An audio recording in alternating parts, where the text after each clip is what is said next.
The new economic policy was introduced during the premiership of Tun Abdul Razak in 1970 due to the racial riot that happened in 1969. The objective of this policy are to address the economic and social disparities among the races in Malaysia with the focus on the Bumiputras. Other than that, this policy also aimed to reduce the poverty in Malaysia and also to increase the participation of the Bumiputra in the economy sector. Today, I'm going to address the reason why Tun Abdul Razak developed the new development policy. As we all know, the policy is created by the government when the community encounters a problem that becomes an issue and cannot be resolved without the involvement of the government. The new economic policy is caused by several problems. The main factor that caused the emergence of the NEP was the race riot.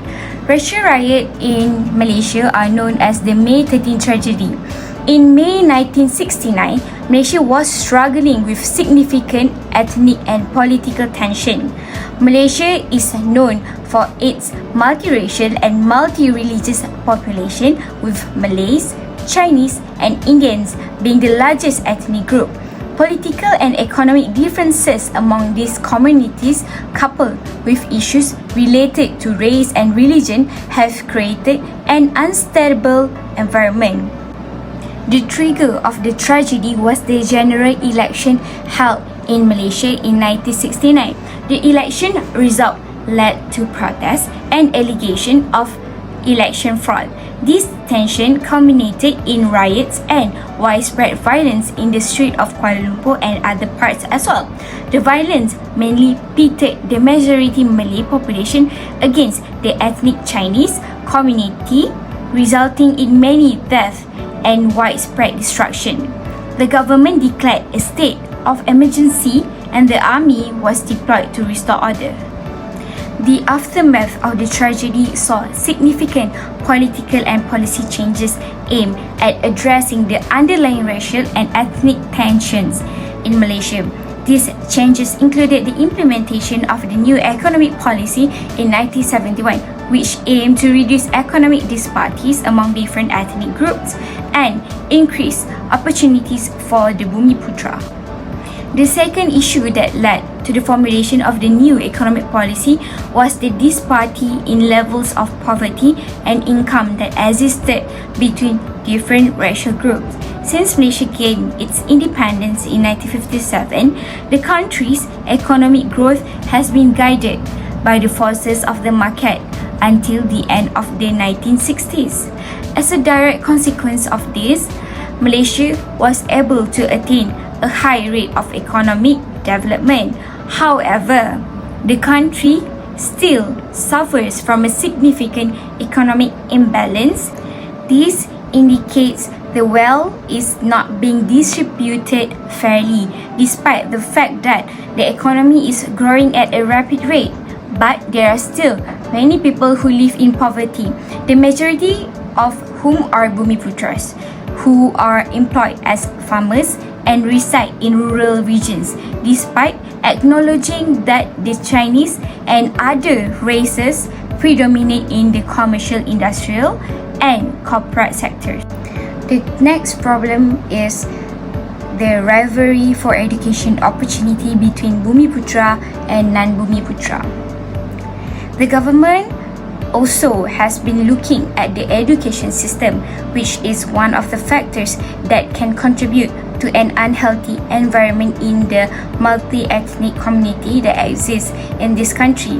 In accordance with the scholarly article authored by Muhammad Suhaimi Isa, hailing from the University Malaysia Sabah, an imbalance exists in the distribution of educators with degrees at the honours and general level for teaching science and mathematics subjects in Malay and English schools. The quantity of educators instructing in Malay school is lower in comparison to those teaching in English schools. The aforementioned factors lead to the variation to both pressure levels and academic performance outcome among the two streams. Hence, it can be seen that non-Bumiputra students possess a greater range of options to pursue to pursue scientific and mathematical subject in comparison to Malay school. The last problem is regarding the weakness of the First Malaysia Plan.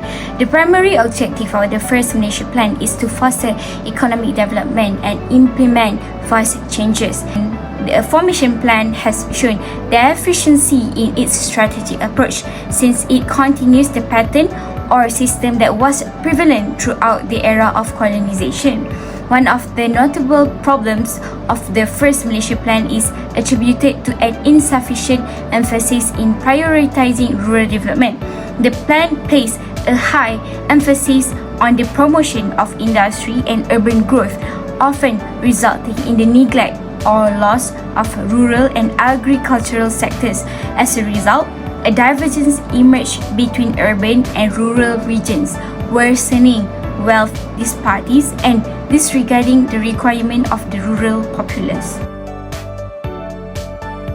Assalamualaikum warahmatullahi wabarakatuh. I am Irene Amira and I'm going to explain the objectives and strategies for each objective that have been made by the government in new economic policy. Firstly, the objective was to eradicate poverty among all races. Various strategies that have been made by the government for this purpose, such as Federal Land Development Authority, or known as a FLDA, was established to increase the access to land for all races in order to eradicate poverty. For example, FLDA has established numerous land settlement schemes and provided land, infrastructure, and support to these settlers, enabling them to engage in agricultural activities, particularly palm oil cultivation. Moreover, to increase access to physical capital, training, and other public facilities of low-income individuals, public infrastructure projects has established which government investment in public infrastructure such as transportation networks, schools, and healthcare facilities.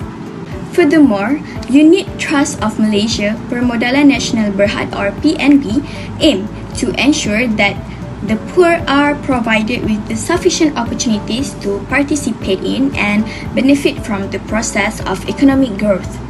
A fairer distribution among the races of the opportunity to participate in the widening range of economic activity has been made by Majlis Amanah Rakyat MARA, which provided scholarships, loans, and training to Bumiputra students and entrepreneurs.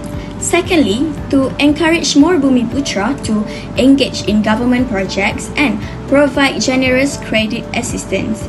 One of the strategies that have been made by the government was it directly involved in economic activities through various forms such as direct intervention into the market by state administrative agencies and the establishment of joint ventures using state funds.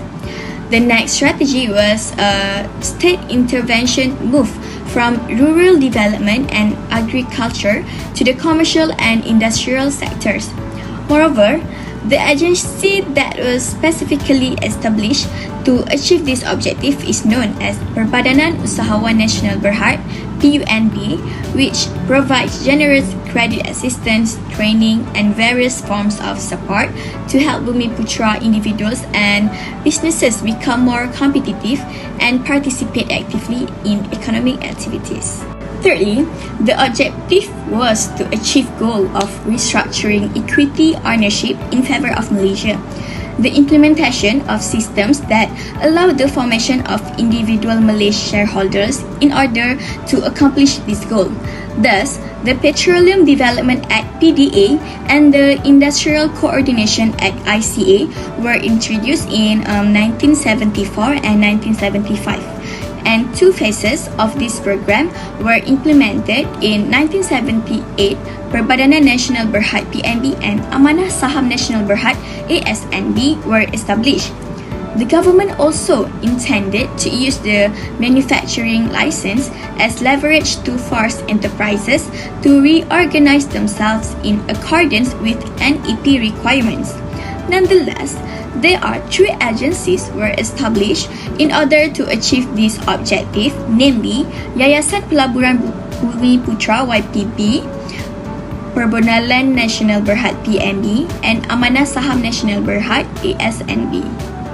The last objective for this policy was to enhance the well-being of Malaysians, in particular those in low-income groups in the rural areas. Widespread extension of the prerequisites for progressive expansion of agriculture and industry and the modernization of the countryside was one of the strategies that have been made by the government. Thus, reflecting to a large extent economic activity associated with the investments made in expanding and strengthening the human and physical foundations of the economy. For example, Rural and Regional Development Ministry, often referred to as the Kementerian Kemajuan Luar Bandar dan Wilayah KKLW. This ministry is responsible for implementing various programs and initiatives aimed at improving the living standards and economic opportunities for Malaysians residing in rural and disadvantaged areas. Assalamualaikum warahmatullahi wabarakatuh. My name is Umairah Nadira binti Herman and I will be presenting about policy evaluation. I will explain about the strength and the weaknesses of policy problem, policy objective and policy strategies. The first strength for policy evaluation is decreased poverty incidence among races in Malaysia. This point is evaluating policy problem number 2 and policy objective and strategies number 1. According to Minister of Economy of Malaysia, the declining poverty in Peninsular Malaysia has drastically declining in 1970 to 1984 from 49.3% to 39.6% in 1976 and up to 18.4% in 1984. Other than that, in rural areas, a total of 10.9% has declined in 1976 from 58.7% to 47.8% and up to 24.7% in 1984. While in urban poverty declined to 17.9% in 1976 from 21.3% in 1970 and 8.2% in 1984. Moreover, we also can see the decreasing amount of poverty among the races. For example, poverty incidence among Bumiputra reduced from 65% in 1970 to 0.8% in 2014.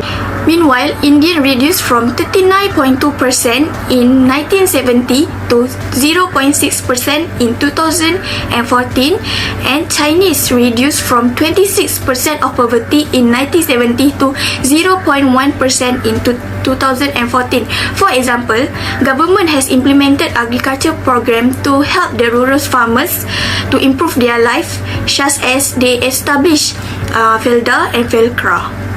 The second evaluation is on policy objective and strategies number 2, which is increase Bumiputra involvement in government project.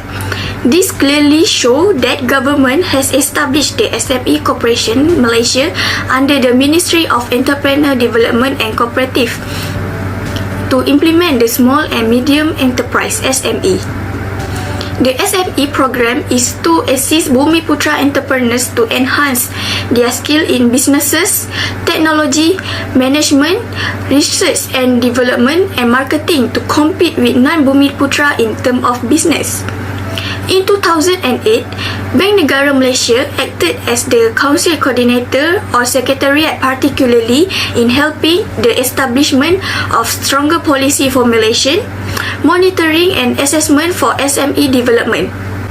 For example, after implementing Bumiputra Exporters Development Program in 2013, the export sale increased up to 40.5 million ringgit.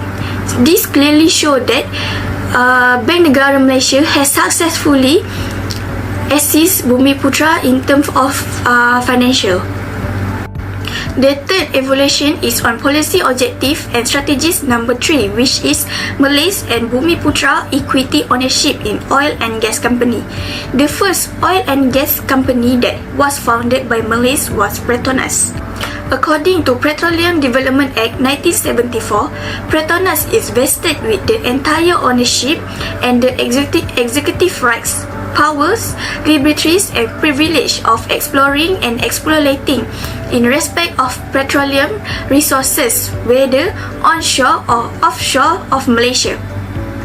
As we know, oil and gas industry are majorly conquered by non-Malays and non-Bumiputra. Thus, the establishment of Petronas is to give the opportunity to Bumiputra to explore in oil and gas industries and give the Bumiputra and Malays the equities in owning the companies.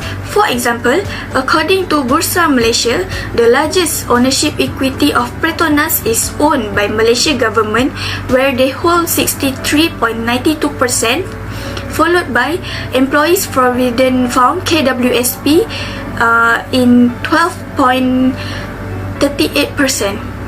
The fourth evaluation is on policy objective and strategies number 4, which is empowerment of well-being of Malaysians, in particular those in low-income groups in the rural areas such as Sabah and Sarawak. Whenever we talk about rural areas, mainly people will focusing rural people in Peninsular Malaysia and ignoring the rural people in Sabah and Sarawak. For this point, I will mainly focus on low-income people in Sabah and Sarawak. In 1984, the declining numbers of poverty in Sabah decreased to 33.1% from 58.3% in 1976, while in Sarawak has decreased to 31.9% from 56.5% in the same period. The reason was because the government has provided the necessities and essential service to them.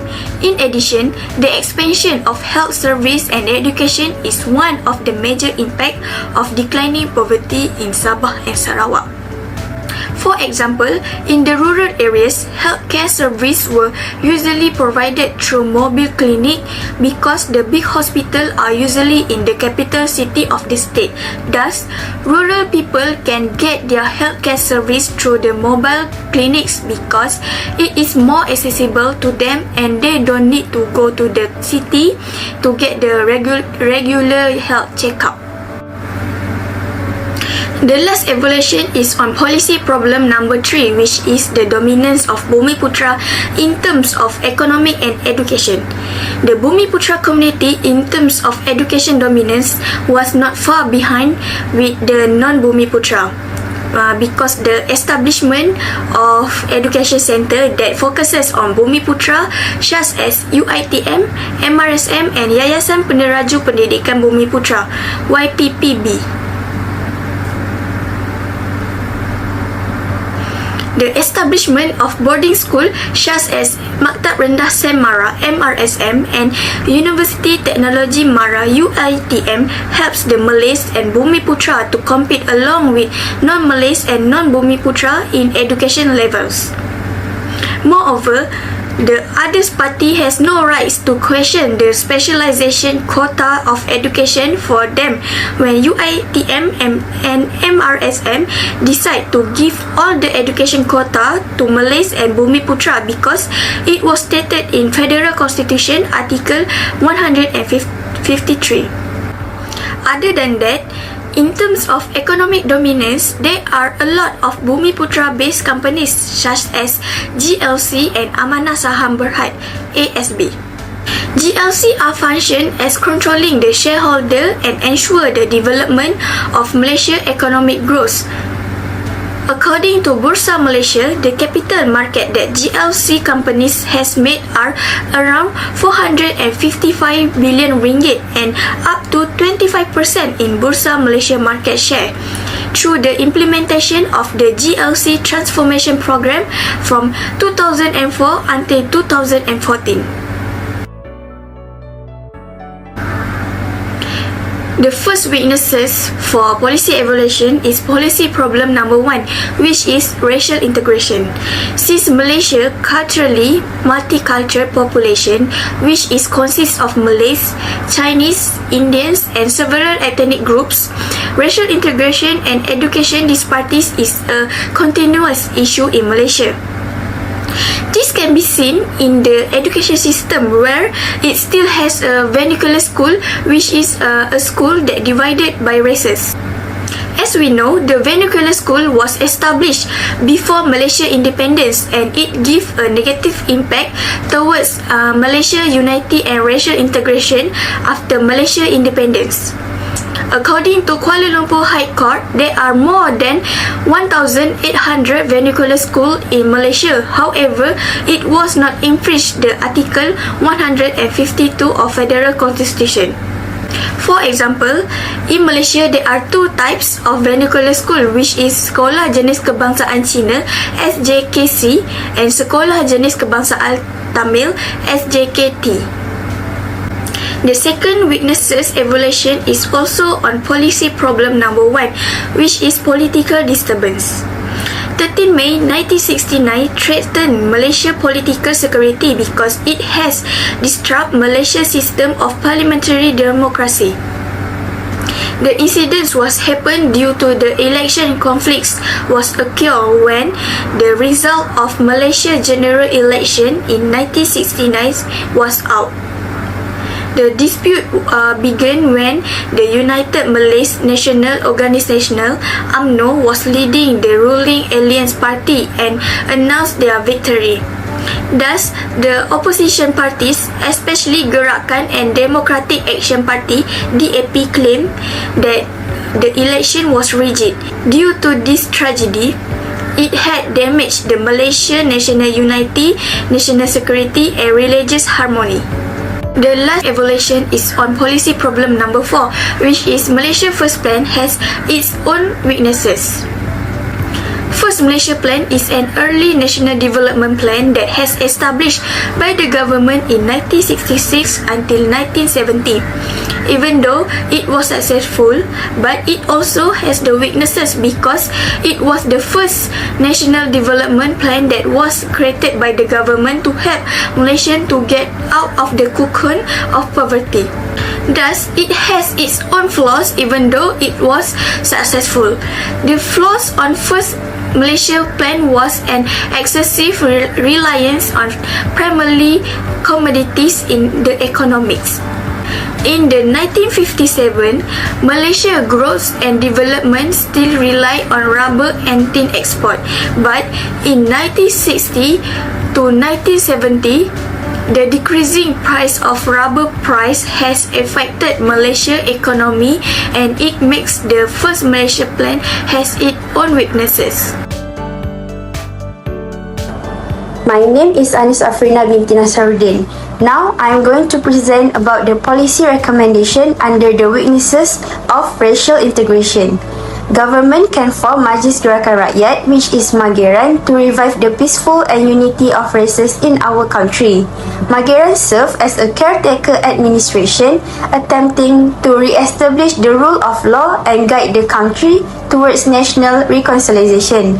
Besides that, Rukun Negara was developed to promote unity regardless of ethnicity. Barisan Nasional also was founded and registered as a political party, and this establishment has been effective in overcoming racial prejudice and fostering interracial peace. For examples for this recommendation is the declaration of emergency. Mageran declared a state of emergency to address the crisis and restore law and order. The next recommendation under the weaknesses of political disturbance is taking action against hate speech, which is the Equality Act. When racist confrontations occur, such as 13 May incident, the perpetrators ought to be quickly found and prosecuted with murder. Thus, it is essential to recognize that promoting political stability and reconciliation is a complex and long-term process. It requires the commitment of all stakeholders, including political leaders, civil society, and the broader public. The lessons from the 13 May tragedy should serve as a reminder of the importance of building a harmonious and politically stable society. For examples under this recommendation is hate speech laws. Many countries have laws that explicitly prohibit hate speech. The last recommendation under the weaknesses of First Malaysia Plan is enhancing sectoral economic and structural amendments. Emphasis will be placed on bolstering sectoral growth and structural changes, particularly SMEs, through some strategies, which are improving productivity to boost sectoral growth and increase competitiveness. Secondly, by increasing export capacity to improve internationalization, and lastly, by making markets more efficient to encourage fair competition. For examples, under these recommendations are programs to promote SMEs export preparedness and compliance with foreign markets that will be implemented over the remaining plan term. Overall, new economic policy has given significant impact on Malaysia's economy. It also successfully achieved some of its goals in terms of poverty reduction and the participation of the Malays in the various sectors.